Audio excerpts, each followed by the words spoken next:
Hey everyone, I'm Sugandha and you're watching Ready with HR and I hope so you all are well and yes, welcome back to this Welcome back to this HR course session 11 and I hope so you all are well and you have seen earlier sessions. So if you haven't checked those sessions, please check from the pin comment. But yes, what all you have to check, let's have a quick recap. If you don't want to check this recap, please skip to 2 to 3 minutes because see, I want to give this recap so that you can understand what all we have done till now. Okay, but if you feel that yes, you don't need this recap, you want to watch only this session, this is job offer, then yes, you can skip. Okay, let's move to the recap. First, we have done the introduction to recruitment. Okay, we have done module 1. There we have done 2 sessions. In module 1, we have discussed about HRM, introduction to HR, what is HRM and what are the key elements related to HRM. That we have discussed in brief, from recruitment and selection to strategic HR. After that, we have started module 2, and in that, yes, module 2 is recruitment and selection. There we are discussing the processes, different processes, that is recruitment steps, from identification of job vacancy to what to interviewing. We have done identification of job vacancy, job analysis, sourcing candidates, initial screening and interviewing. These we have discussed. There are proper sessions, please check those sessions. After that, assessment. In assessment, we have discussed background verification. Now, what is background verification, how we do it, what is the form related to background verification, we have discussed everything. Then we have discussed reference check. What is reference check, how we do it, and everything about reference check. After reference check, we have discussed negotiation. Negotiation, what is negotiation and what is the negotiation script. We have taken 4 or 5 examples for the script. Please do check that negotiation script. That is very helpful. Now today we are going to discuss about the job offer, and this is interesting because yes, we have negotiated. Now we have to extend a formal job offer. So how we do this, right? So let's get started. Make sure to subscribe this channel if you're watching me for the very first time, and do hit that cute notification bell icon so that you could get my updates later on as well. So we are going to discuss this job offer in parts, and first and foremost, let's get started. Now, this is a formal communication from an employer to a candidate who has been selected for a position. Job offer. Now we have negotiated and now we are extending a formal job offer. Here I have used one term, employer to a candidate. Don't get confused here, because yes, employer means any HR, interviewer, recruiter, HR representative, anyone who is hiring on the behalf of employer, on the behalf of organization. Okay, so anyone. And yes, it outlines terms and conditions of employment and serves as an official invitation for the candidate to join the organization. So let's understand how we do this. Detailed explanation of the job offer process. First is preparation of the job offer. How we have to do this?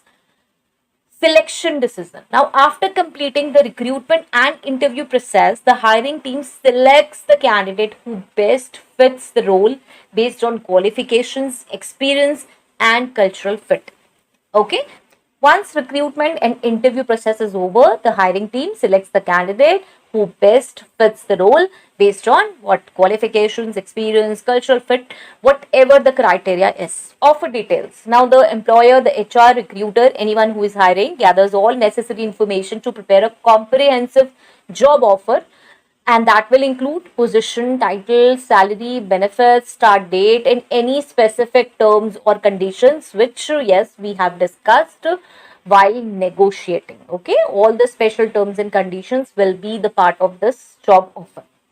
Approval process, this is important. We feel that okay, we are aware that package was this, we have to hire, no approval process is required, but this is a wrong practice. We must take approval.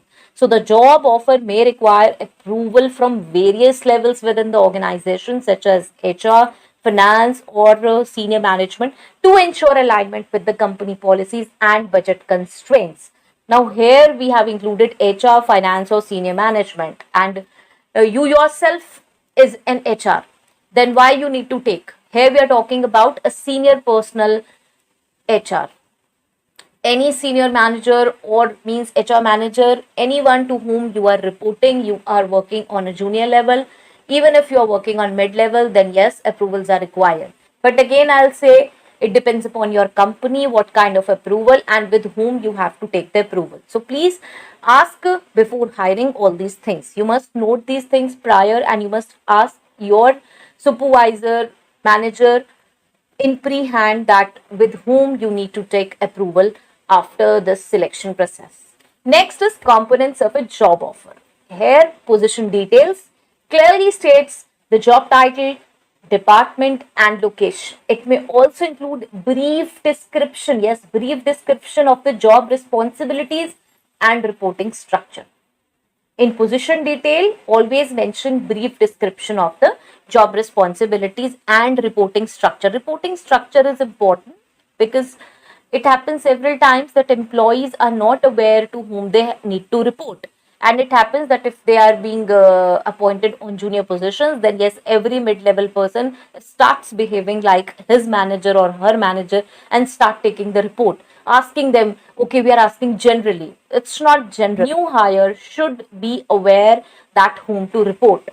Next is compensation. It specifies the base salary or hourly wage and may include information about bonuses, commissions, or other financial incentives.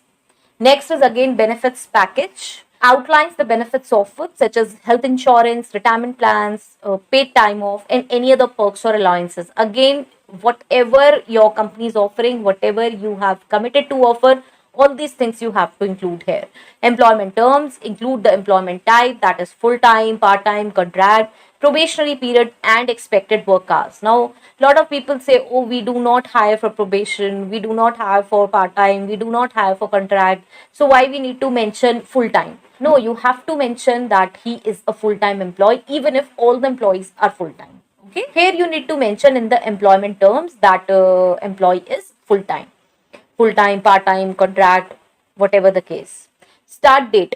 Proposes a start date for the candidate to commence employment, which may be negotiable based on the candidate's current obligations. That already we have discussed in negotiation part. What will be the start date? Means when the candidate will be joining us. Conditions of employment. List any conditions that must be met before employment begins, such as it could be, you might be thinking that after background checks or verification of qualifications, any kind of drug test, medical test. So please mention that. Expiration date. The offer may include an expiration date by which the candidate must accept or decline, ensuring timely decision making. Now I am saying may, but I will say not may, it should be. Means offer should include an expiration date because it will happen that candidate can hang you that I haven't accepted within certain time and now I can accept because it's not written that I have to accept within certain time. Means if you have extended the offer and you haven't mentioned up to what time you have to accept it, the candidate can hang you by saying, okay, I'll accept, okay, I'll tell you. No, you have to mention that within a month or within 2 months or within 15 days or whatsoever as per your company. Please accept it and send it to us. With this, you will have a clear mindset that yes, this candidate is joining or not. And even the candidate will have the clear mindset that whether I'm joining or not. Okay, so this is completed. Now next is communicating the job offer. Now there are three ways. First is verbal offer, written offer, then personal touch. First is verbal offer. Verbal, as you know, verbal means verbally.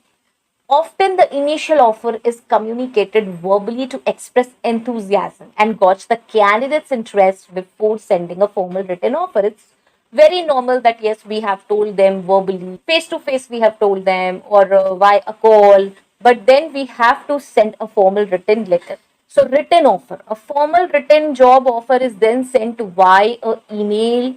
Yes, a mail providing detailed documentation of all terms and conditions, and this serves as a legal document and reference for both parties. So you need to mention things accordingly. You need to recheck before sending for acceptance to the candidate. Check all the terms and conditions whether they are okay, you have included all the terms and conditions and in a right way as negotiated. Then yes, personal touch, the hiring manager or HR representative may add a personal note to congratulate the candidate and express excitement about the prospect of working together. Now, this is as per your company. If your company, if your organization has this policy, include this. I'll advise include this because this definitely help the candidate to have a positive experience. Okay. Next is candidate's response, review and consideration. The candidate reviews the job offer, considering all aspects, obviously salary, benefits, work-life balance, career growth opportunities. And candidate might have done a lot of research that too included with this. So that it will take time to consider negotiation. Now, if the candidate wishes to negotiate any terms, they may contact the employer to discuss potential adjustments to the offer. This could involve negotiating salary, benefits, or a start date. Now, you might be thinking that we have done negotiation. Now, how come this negotiation is started again? See, it could be that candidate felt I have not negotiated this thing. I must ask the company. Or it could be that, yes, we might be feeling that. But here we are talking about the candidate's response, candidate side negotiation. So, yes, we must listen to it. I will advise you that you must listen to whatever the candidate is saying, whether it's in our hand or not. Let's consider whatever the candidate is asking. Then acceptance. If the candidate accepts the offer, they typically sign and return the offer letter indicating their agreement to the terms and conditions. Important. If they feel yes, everything is okay, then yes, they will typically sign and return the offer letter. And yes, they agree to the terms and conditions. And next could be declining the offer. If candidate decides not to accept the offer, they should notify the employer promptly and professionally, allowing the employer to consider other candidates. Now, if you are a candidate, please consider this that yes, if you don't want to accept this, you can tell it politely, professionally, and so that yes, company can find other prospects. Company can approach other prospects. Other prospects are also waiting for this. Next is finalizing the offer. So onboarding preparation. Now again, once the offer is accepted, the employer begins preparing for the candidate's onboarding, including arranging training, setting up workspaces, and integrating the candidate into the team. We have discussed about onboarding. Please check those sessions, previous sessions, so you can have an idea how to do onboarding. Next, documentation. The employer may require additional documentation or forms from the candidate, such as we all know tax forms, non-disclosure agreements, or proof of eligibility to work. So this documentation is required, and yes, with this job offer is completed. We have finalized the job offer. And if I have to summarize, I can say that a well-crafted job offer is important, is crucial for attracting and retaining top talent, as it not only outlines the employment terms but also sets the tone for the candidate's future relationship with the organization. I always talk about don't think of present, always think of future. Whatever you are doing today is a stepping stone for bright future tomorrow. Okay, so always think that even if you want to reject the candidate, do it professionally. Even if you want to accept the candidate for any position, lower, middle, senior, treat them equally. Okay, so this was all about job offer, and next in the next session we are going to discuss about the onboarding in detail. That onboarding we have discussed in our 10 days recruiter workshop. You can check those sessions from there, and if you want to check in detail, then yes, there is a recruiter playlist. You can check from there, but here we are going to discuss about onboarding in detail, and yes, this will be in parts, different parts. Fine. So be here in the next session because this will be the end of this recruitment and selection, and we will be moving further after the next session. Okay, onboarding, yes, onboarding is important. It will be in parts. If you want to know about onboarding in detail, how to do this, what is onboarding program, how we need to draft this in detail, then yes, please do check next session. Okay, so I hope so this was helpful. If you are watching this HR course, please do tell me if they are helpful. Please do let me know in the comment section. Till next video, all the very best. Stay happy, stay safe. Thanks for watching. Bye bye.